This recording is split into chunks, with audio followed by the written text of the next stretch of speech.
Hablamos de los casos positivos de COVID que se dieron en estas penitenciarías que ya mencionábamos. ¿Cuántos casos positivos se está dando y cómo es que se implementa este protocolo sanitario? ¿Estas personas son retiradas a otro sector? ¿Dónde son aisladas? ¿Y cómo se implementa este protocolo? Bueno, en el caso del Centro Penitenciario Regional en Encarnación tenemos 13 casos. En el caso de Juana María de Lara tenemos 2 casos.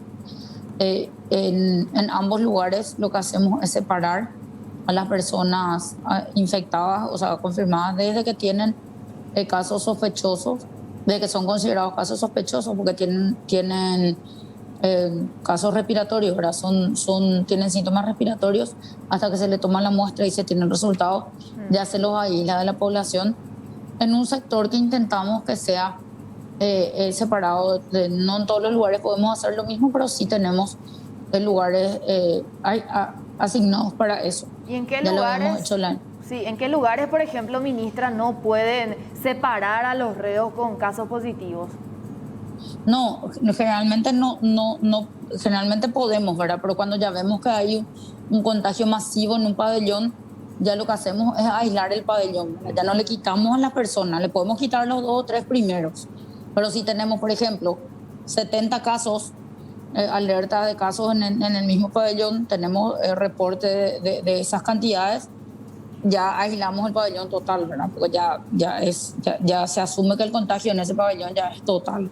Aunque sea aunque den negativo, ¿verdad? Están en contacto directo porque cada pabellón tiene espacio para cada celda de 4, 5 o 6 personas y ellos están todo el tiempo en contacto. O sea, sale de una celda y la celda al lado está ahí a metros nomás, ¿verdad? Entonces ya se asume que en alguna ida o vuelta ya tuvieron que haber tenido contacto.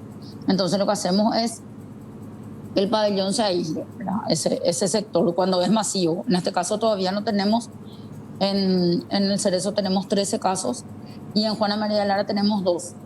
Y estamos, ellos ajustaron un área separada donde funciona un taller que ahora mismo ya no va a funcionar porque estaba lo paralizado por la pandemia, donde se trabaja a veces. Las empresas de afuera que trabajan con el sistema evitan seguir viniendo por la pandemia y en este caso se aprovechó de ese espacio para que las internas de Juana de Lara que dan positivos puedan estar separadas de la población. Y con respecto a los síntomas, ministra, ¿cómo ustedes acompañan con respecto a la medicación que necesitan los privados de su libertad? Bueno, nosotros tenemos los casos que nosotros tenemos, llegamos hasta la necesidad de usar oxígeno. Cuando eso se complica, nosotros ya pasamos a darle internación al sistema de salud pública. Nosotros no tenemos condiciones de tener internados con mayores dificultades respiratorias. Tratamos de mantenerlos hasta que necesitan oxígeno. Cuando el oxígeno no es suficiente y la saturación es superior, o sea, necesita mayor asistencia, ya lo pasamos a la internación y ahí trabajamos con las regionales. Ministra, esto, digamos, financia o solventa el Ministerio de Justicia o el Ministerio de Salud en cuanto a los gastos también que requiere la implementación, la utilización de estos insumos. Lo que nos toca manejar adentro lo hacemos nosotros. También recibimos apoyo de las personas del Ministerio de Salud con quien tenemos luego un convenio, pero eso, el apoyo que recibimos ya es en el caso de complejidades, los casos básicos y que no corresponden a un programa específico de salud, por ejemplo, como es el caso del Programa Nacional de Lucha contra la Tuberculosis, que es una enfermedad muy recurrente y que también es respiratoria y que nos genera confusiones a veces con los síntomas. Es también un síntoma respiratorio, pero resulta que da negativo a COVID, pero da positivo a TBC. Entonces, lo que es de tuberculosis, lo que es de VIH y otras enfermedades, el Ministerio de Salud nos apoya. Pero cuando se complejiza el tema del COVID, ya pasa al sistema de salud pública. Tienen la forma, digamos, y dentro de todo lo que está pasando, ¿verdad? El lugar dónde derivar a una persona que está privada de su libertad y si tiene complicaciones, ministra. Sabemos que estamos sufriendo una época de que no hay camas y no hay medicamentos como el atracurio, midazolam.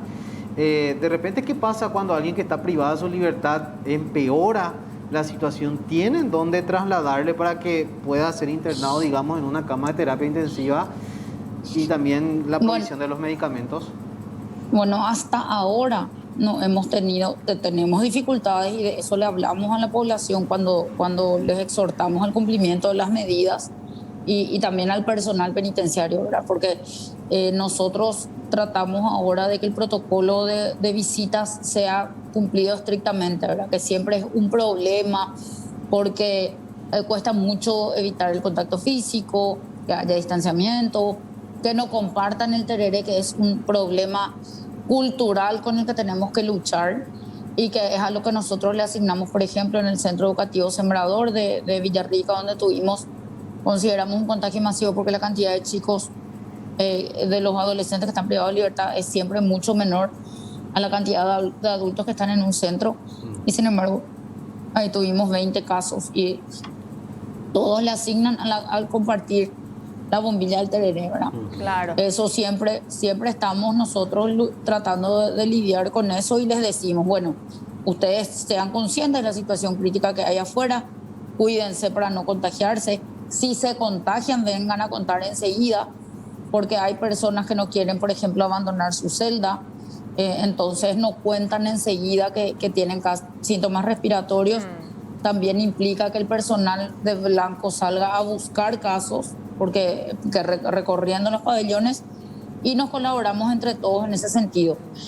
Tuvimos dificultades para conseguir camas, sí, tuvimos como todos, como cualquiera, ¿verdad? Pero sí conseguimos y tenemos también que decir que no tenemos muchos casos que requieran internación. En este mismo momento no tenemos una sola persona del sistema penitenciario, a pesar de todos los brotes que tenemos, no tenemos ningún internado ni ninguno que tenga necesidad de internación por casos de COVID. A pesar de que tenemos muchas penitenciarías cerradas, todavía nos estamos pudiendo manejar con un tratamiento, por decirlo de alguna manera, ambulatorio. Claro. Teniendo en cuenta que no necesitamos de mayores internaciones. Tuvimos casos de terapia intensiva, tuvimos casos y tuvimos un fallecimiento hace 2 semanas en el hospital de Cacupé. Pero hoy mismo no hay nadie. Y en lo que tiene que ver con el personal penitenciario, porque no se olviden que el personal también se contagia. Sí. El personal penitenciario, nosotros tenemos seguro médico y el seguro está cubriéndonos en la medida que nos puede, porque estamos en pandemia y eso se sale de cualquier contrato. Pero el seguro está apoyando bastante. Tenemos que decir que inclusive fuera de contrato nos ha apoyado bastante. Ya. Ministra, hasta la fecha entonces podemos confirmar que no hay problemas en cuanto a abastecimiento de medicamentos para los reos dentro de los penales. Principalmente porque no tenemos casos de internación, o sea, tenemos pocos casos de internación. Lo que sería el tratamiento sintomático, porque tengo entendido que los medicamentos que más se reclaman y que tienen un costo elevado son todos los medicamentos para cierto nivel de gravedad. O sea, si no llegamos a esos puntos que son la internación, entonces todavía nos podemos manejar con la medicación sintomática, que es la que se utiliza en los centros penitenciarios. Excelente, ministra. Te agradecemos entonces por brindarnos también estos detalles y hablar un poquito acerca de la atención que reciben las personas que están privadas de su libertad, la implementación también del protocolo sanitario y más que nada desearle mucha fuerza porque sabemos que estamos en tiempos muy difíciles. Sí, nosotros hicimos la advertencia de que por lo menos no fuimos nosotros los que saturamos, porque nosotros podríamos haber saturado el sistema de salud pública nosotros mismos por la cantidad de personas y por el riesgo de contagio. Claro. Hasta ahora no lo hicimos, hasta ahora tampoco necesitamos internaciones masivas ni terapia intensiva de forma masiva. O sea, no es el sistema penitenciario hoy el que está saturando el sistema de salud pública. Por eso les exhortamos igual a todos, a los funcionarios, a las personas privadas de libertad y al personal de Blanco, seguir cumpliendo estrictamente el protocolo sanitario y respetar cuando hay cierre epidemiológico para que el centro penitenciario no sea el foco de infección de la comunidad. Por eso es que cortamos todo tipo de visitas y evitamos también los traslados para las audiencias, porque es ir de un foco a otro foco. También sabemos que el Poder Judicial está trabajando en cuadrillas porque también aglomera mucha gente. Y si nosotros llevamos internos que están expuestos al virus, podemos con nosotros contagiar el juzgado entero, la secretaría entera y a otras personas que acudan para sus audiencias. Entonces, también pedimos que nos tengan un poco de paciencia. Los cierres epidemiológicos tienen 30 días aproximadamente de duración.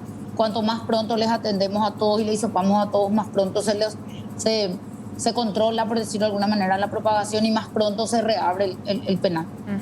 Entonces ya esa información también para los familiares, quienes tienen a su ser querido dentro de los penales. Le agradecemos muchísimo, ministra, por su tiempo y bueno, a seguir con esta lucha. Esperemos que en los penales se siga teniendo en cuenta este protocolo sanitario y que bueno, los reos también puedan colaborar con los cuidados. Así mismo. Muchísimas gracias a ustedes por el espacio. Que tengan un buen fin de semana. Igualmente, hasta luego.